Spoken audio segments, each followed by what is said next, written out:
అమెరికాలో ప్రతి 10 నిమిషాలకి ఒకరు ఆర్గాన్ డొనేషన్ కావాలని వెయిటింగ్ లిస్ట్లో ఉంటారు. సో ప్రపంచవ్యాప్తంగా ఆర్గాన్ డొనేషన్ అనేది చాలా పెద్ద ఇష్యూగా ఉంది. సో నార్మల్గా ఇలాంటి విషయంలోనే Pig to human heart transplantation అనేది లైమ్లైట్లోకి వచ్చింది. సో దీన్ని ఫస్ట్ ఆఫ్ ఆల్ జాన్ 2022లో దీన్ని చేయడం జరిగింది. దాని గురించి మనం ఇన్ డీటెయిల్గా మాట్లాడుకుందాం.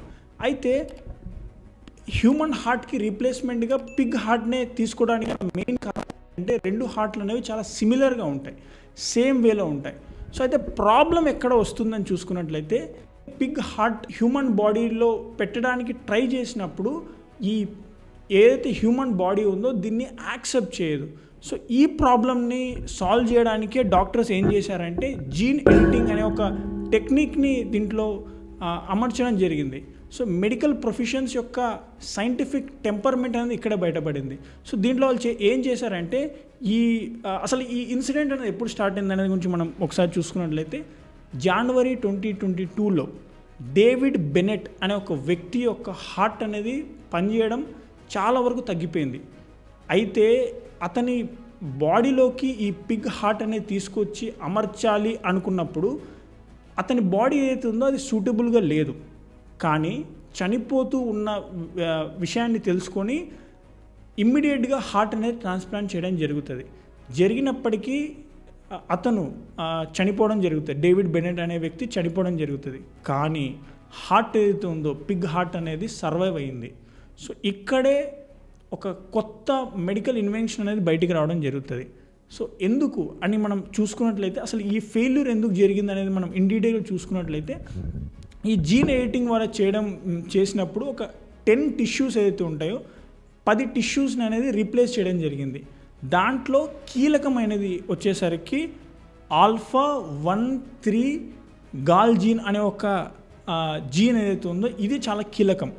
అసలు ఈ ఏదైతే జీన్స్ ఉన్నాయో జీన్స్ ఎక్కడ వస్తాయంటే టిష్యూ మరియు టిష్యూ ఈ రెండు టిష్యూకి మధ్యలో ఏదైతే ఉందో జీన్ అనేది వస్తుంది. సో ఇలా మొత్తం 10 జీన్స్ రీప్లేస్ చేయడం జరిగింది.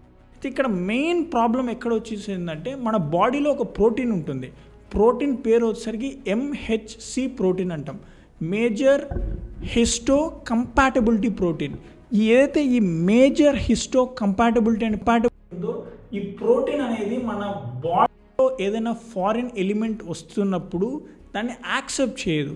సో అలాగా యాక్సెప్ట్ చేయలేదు.